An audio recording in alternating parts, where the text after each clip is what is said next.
संतोषी माता की जय। संतोषी माता व्रत कथा। एक बुढ़िया थी, उसके 7 बेटे थे। 6 कमाने वाले थे जबकि एक निकम्मा था। बुढ़िया 6 बेटों की रसोई बनाती, भोजन कराती और उनसे जो कुछ जूठन बचती वह 7वें को दे देती। एक दिन वह पत्नी से बोला, देखो मेरी माँ को मुझ पर कितना प्रेम है। वह बोली, क्यों नहीं, सबका झूठा जो तुमको खिलाती है। वह बोला, ऐसा नहीं हो सकता, जब तक आंखों से ना देख लूं मान नहीं सकता। बहू हंसकर बोली, देख लोगे तब तो मानोगे। कुछ दिन बाद त्योहार आया। घर में 7 प्रकार के भोजन और चूरमे के लड्डू बने। वह जांचने को सिर दुखने का बहाना कर पतला वस्त्र सिर पर ओढ़े रसोई घर में सो गया। वह कपड़े में से सब देखता रहा। 6 भाई भोजन करने आए। उसने देखा माँ ने उनके लिए सुंदर आसन बिछा नाना प्रकार की रसोई परोसी और आग्रह करके उन्हें जमाया। वह देखता रहा। 6 भोजन करके उठे तब माँ ने उनकी झूठी थालियों में से लड्डुओं के टुकड़े उठाकर एक लड्डू बनाया। जूठन साफ कर बुढ़िया माँ ने उससे पुकारा, बेटा 6 भाई भोजन कर गए, अब तू ही बाकी है, उठ तू कब खाएगा। वह कहने लगा, माँ मुझे भोजन नहीं करना, मैं अब परदेश जा रहा हूँ। माँ ने कहा, कल जाता हो तो आज चला जा। वह बोला, हाँ आज ही जा रहा हूँ। यह कहकर वह घर से निकल गया। 7वें बेटे का परदेश जाना। चलते समय पत्नी की याद आ गई। वह गौशाला में उपले थाप रही थी। वहां जाकर बोला, हम जावे परदेश आवेंगे कुछ काल, तुम रहियो संतोष से धर्म अपनो पाल। वह बोली, जाओ पिया आनंद से हमरो सोच हटाए, राम भरोसे हम रहें ईश्वर तुम्हें सहाय। 2 निशानी आपन देख धरु में धीर, सुधी मति हमारी बिसारियो रखियो मन गंभीर। वह बोला, मेरे पास तो कुछ नहीं है, ये अंगूठी है सो ले और अपनी कुछ निशानी मुझे दे। वह बोली, मेरे पास क्या है, यह गोबर मेरा हाथ है। और यह कहकर उसकी पीठ पर गोबर के हाथ की थाप मार दी। वह चल दिया। चलते चलते दूर देश पहुंचा। परदेश में नौकरी। वहाँ एक साहूकार की दुकान थी। वहाँ जाकर कहने लगा, भाई मुझे नौकरी पर रख लो। साहूकार को ज़रूरत थी, बोला रह जा। लड़के ने पूछा, तनख्वाह क्या दोगे। साहूकार ने कहा, काम देख कर दाम मिलेंगे। साहूकार की नौकरी मिली। वह सुबह 7 बजे से 10 बजे तक नौकरी में बजाने लगा। कुछ दिनों में दुकान का सारा लेन देन, हिसाब किताब, ग्राहकों का माल बेचना, सारा काम करने लगा। साहूकार के 8-7 नौकर थे। वे सब चक्कर खाने लगे। तो यह तो बहुत होशियार बन गया। सेठ ने भी काम देखा और 3 महीने में ही उसे आधे मुनाफे का हिस्सेदार बना लिया। वह कुछ वर्ष में ही नामी सेठ बन गया और मालिक सारा कारोबार उस पर छोड़कर चला गया। इधर उसकी पत्नी को सास ससुर दुख देने लगे। सारी गृहस्थी का काम करा के उसे लकड़ी लेने जंगल में भेजते। इस बीच घर के आटे से जो भूसी निकलती उसकी रोटी बनाकर रख दी जाती और फूटे नारियल की नारेली में पानी। एक दिन वह लकड़ी लेने जा रही थी। रास्ते में बहुत सी स्त्रियां संतोषी माता का व्रत करती दिखाई दी। वह वहाँ खड़ी होकर कथा सुनने लगी और पूछा, बहनों तुम किस देवता का व्रत करती हो और उसके करने से क्या फल मिलता है। यदि तुम इस व्रत का विधान मुझे समझाकर कहोगे तो मैं तुम्हारा बड़ा एहसान मानूंगी। तब उनमें से एक स्त्री बोली, सुनो ये संतोषी माता का व्रत है। इसे करने से निर्धनता दरिद्रता का नाश होता है और जो कुछ मन में कामना हो सब संतोषी माता की कृपा से पूरी होती है। तब उसने उससे व्रत की विधि पूछी। वह भक्तिहीन स्त्री बोली, 1.25 आने का गुड़ चना लेना, इच्छा हो तो 5.25 आने का लेना या 1.25 रुपये का भी सहूलियत के अनुसार लेना।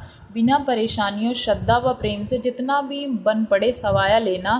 प्रत्येक शुक्रवार को निराहार रहकर कथा सुनना। इसके बीच कर्म टूटे नहीं, लगातार नियम पालन करना। सुनने वाला कोई ना मिले तो घी का दीपक जला उसके आगे या जल के पात्र को सामने रखकर कथा कहना।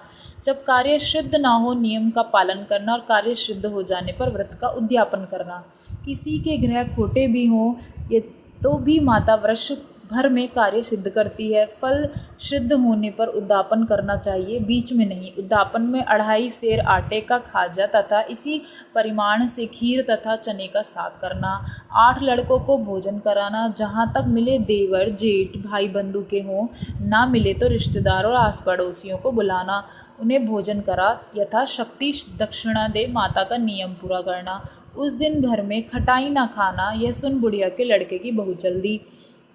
रास्ते में लकड़ी के बोझ को बेच दिया और उन पैसों से गुड़ चना ले माता के व्रत की तैयारी कर आगे चली और सामने मंदिर देखकर पूछने लगी, यह मंदिर किसका है? सब कहने लगे, संतोषी माता का मंदिर है। यह सुनकर माता के मंदिर में जाकर चरणों में लेटने लगी। दिन हो विनती करने लगी, माँ मैं निमट अज्ञानी हूँ, व्रत के कुछ भी नियम नहीं जानती, मैं दुखी हूँ। हे माता जगत जननी, मेरे दुख दूर कर, मैं तेरी शरण में हूँ। माता को दया आई। एक शुक्रवार बीता कि दूसरे को उसके पति का पत्र आया और तीसरे शुक्रवार को उसका भेजा हुआ पैसा आ पहुंचा। ये देख जेठ जिठानी मुंह सुकोड़ने लगे। लड़के ताने लेने लगे, काकी के पास पत्र आने लगे हैं, रुपया आने लगा है, अब तो काकी की खातिर बढ़ेगी। बेचारी सरलता से कहती, भैया कागज आवे रुपया आवे, हम सब के लिए अच्छा है। ऐसा कहकर आंखों में आंसू भरकर संतोषी माता के मंदिर में आ मातेश्वरी के चरणों में गिरकर रोने लगी। माँ मैंने तुमसे पैसा कम मांगा है, मुझे पैसे से क्या काम है, मुझे तो अपने सुहाग से काम है, मैं तो अपने स्वामी के दर्शन मांगती हूँ। जब माता ने प्रसन्न होकर कहा, जा बेटी तेरा स्वामी आएगा, यह सुनकर खुशी से बावली होकर घर में जा काम करने लगी। अब संतोषी माँ विचार करने लगी, इस भोली पुत्री को मैंने कह तो दिया कि तेरा पति आएगा, लेकिन कैसे? वह तो इसे स्वप्न में भी याद नहीं करता, उसे याद दिलाने को मुझे ही जाना पड़ेगा।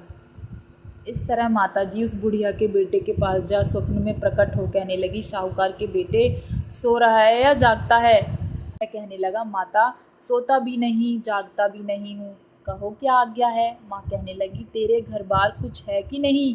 वह बोला, मेरे पास सब कुछ है, माँ बाप है, बहू है, क्या कमी है? माँ बोली, भोले पुत्र तेरी बहू घोर कष्ट उठा रही है, तेरे माँ बाप उसे परेशानी दे रहे हैं, तेरे लिए तरस रही है, तू उसकी सुध ले।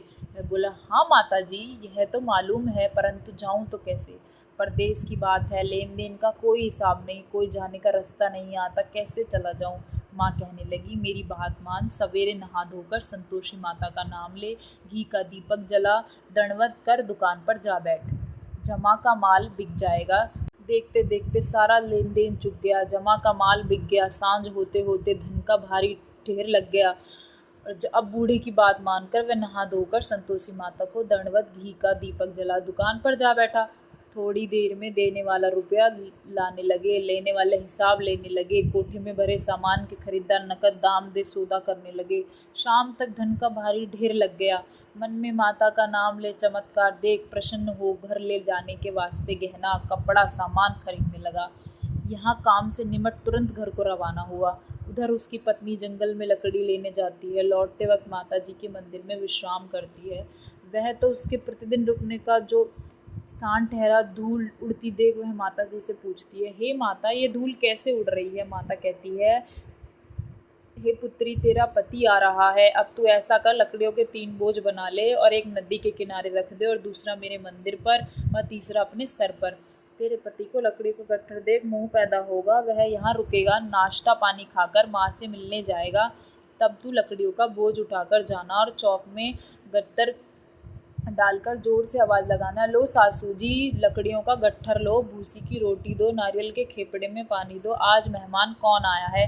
माता जी से बहुत अच्छा कहकर वह प्रसन्न मन से लकड़ियों के 3 गट्ठर बनाई, एक नदी के किनारे पर और एक माता जी के मंदिर पर रखा। इतने में मुसाफिर आ पहुंचा। सूखी लकड़ी देख उसकी इच्छा उत्पन्न हुई कि हम यहीं पर विश्राम करें और भोजन बनाकर खा पी कर गाँव जाएं।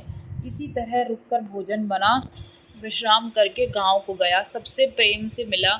उसी समय सिर पर लकड़ी का गट्ठर लिए वह उतावली सी आती है, लकड़ियों का भारी बोझ आंगन में डालकर जोर से 3 आवाज़ देती है, लो सासू जी लकड़ियों का गट्ठर लो, भूसी की रोटी दो, आज मेहमान कौन आया है? यह सुनकर उसकी सास बाहर आकर अपने दिए हुए कष्टों को भुलाने हेतु कहती है, तेरा मालिक ही तो आया है, आ बैठ, मीठा भात खा, भोजन कर, कपड़े गहने पहन। उसकी आवाज़ सुन उसका पति बाहर आता है, अंगूठी देख व्याकुल हो जाता है। माँ से पूछता है, माँ ये कौन है? माँ बोली, बेटा ये तेरी बहू है, जब से तू गया है तब से सारे गांव में भटकती फिरती है, घर का काम काज कुछ करती नहीं, 4 पहर आकर खा जाती है। वह बोला, ठीक है माँ, मैंने इसे भी देखा और तुम्हें भी, अब दूसरे घर की ताली दो, उसमें रहूँगा। माँ बोली, ठीक है जैसी तेरी मर्जी। तब वह दूसरे मकान की तीसरी मंजिल का कमरा खोल सारा सामान जमाया। एक दिन में राजा के महल जैसा ठाट बाट बन गया। अब क्या था, इतने में शुक्रवार आया। उसने पति से कहा, मुझे संतोषी माता के व्रत का उद्यापन करना है। पति बोला, खुशी से कर लो। वह उद्यापन की तैयारी करने लगा। जेठानी के लड़कों को भोजन के लिए कहने गई। उन्होंने मंजूर किया, परंतु पीछे से जेठानी ने अपने बच्चों को सिखाया, देखो भोजन के समय खटाई मांगना, जिससे उसका उद्यापन पूरा ना हो। लड़के जीवने आए, खीर खाना पेट भर कर खाया, परंतु बाद में खाते ही कहने लगे, हमें खटाई दो, खीर खाना हमको भाई भाता नहीं, देखकर अरुचि होती है। वह कहने लगी, भाई खटाई किसी को नहीं दी जाएगी। लड़के उठ खड़े हुए, बोले, पैसा लाओ। भोली बहू कुछ नहीं जानती थी, उन्हें पैसे दे दिया। लड़के उसी समय हट करके इमली खटाई ले खाने लगे। यह देखकर बहू पर माताजी ने कोप किया। राजा के दूत उसके पति को पकड़ कर ले गए। जेठ जेठानी मनमाने वचन कहने लगे, अब सब मालूम पड़ जाएगा जब जेल की मार खाएगा। बहू से यह सहन नहीं हुआ। रोती हुई माताजी के मंदिर गई, कहने लगी, हे माता, तुमने क्या किया? हंसाकर अब भक्तों को रुलाने लगी। माता बोली, बेटी, तूने उद्यापन करके मेरा व्रत भंग किया है। वह कहने लगी, माता, मैंने कुछ अपराध किया है? मैंने तो भूल से लड़कों को पैसे दे दिए थे, मुझे क्षमा करो, मैं फिर तुम्हारा उद्यापन करूंगी। माँ बोली, अब भूल मत करना। वह कहती है, अब भूल नहीं होगी, अब बतलाओ वे कैसे आवेंगे? माँ बोली, जा पुत्री, तेरा पति तुझे रास्ते में आता मिलेगा। वह निकली, राह में पति आता मिला। वह पूछी, कहाँ गए थे? वह कहने लगे, इतना धन जो कमाया उसका टैक्स राजा ने मांगा था, वह भरने गया था।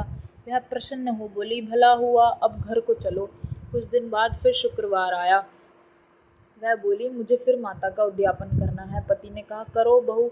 फिर जेठ के लड़कों को भोजन को कहने लगी।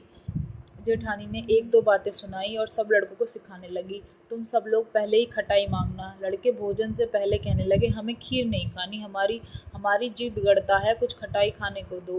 वह बोली, खटाई किसी को नहीं मिलेगी, आना हो तो आओ। वह ब्राह्मण के लड़के लाकर भोजन कराने लगी। यथाशक्ति दक्षिणा की जगह एक एक फल उन्हें दिया। संतोषी माता प्रसन्न हुई। माता की कृपा होते ही 9वें अमास में उसके चंद्रमा के समान सुंदर पुत्र हुआ। पुत्र को पाकर प्रतिदिन माता जी के मंदिर को जाने लगी। माँ ने सोचा, यह रोज आती है, आज क्यों ना इसके घर चलूं। यह विचार कर माता ने भयानक रूप बनाया। गुड़ चने से चना मुख, ऊपर सूंड के समान होठ, उस पर मक्खियाँ भिन भिन कर रही थी।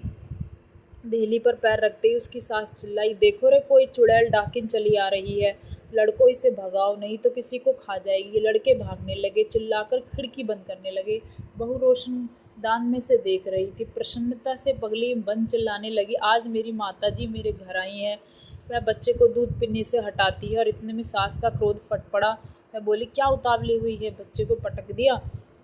इतने में माँ के प्रताप से लड़के ही लड़के नजर आने लगे। वह बोली, माँ, मैं जिसका व्रत करती हूँ ये संतोषी माता है। सबने माता जी के चरण पकड़ लिए और विनती कर कहने लगे, हे माता, हम मूर्ख हैं, अज्ञानी हैं, तुम्हारे व्रत की विधि हम नहीं जानते, व्रत भंग कर हमने बड़ा अपराध किया है। जग माता, आप हमारा अपराध क्षमा करो। इस प्रकार माता प्रसन्न हुई। प्रभु को प्रसन्न हो, जैसा फल दिया वैसा माता सबको दे, जो पढ़े उसका मनोरथ पूर्ण हो। बोलो संतोषी माता की जय।